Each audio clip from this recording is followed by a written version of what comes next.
Hi guys, welcome back to a new episode of Wake&Tech. Today in this video, I'm going to show you how you can add income on Goodbudget's account. Keep watching the video till the end. To add income on Goodbudget, firstly go ahead and launch open your Google search.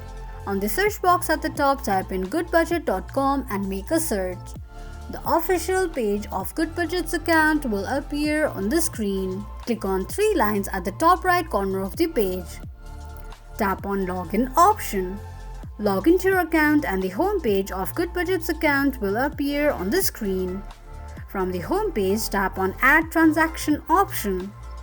Enter your date, pay your amount and tap on Save. Scroll down and here you can see your income has already been added on Goodbudget's account.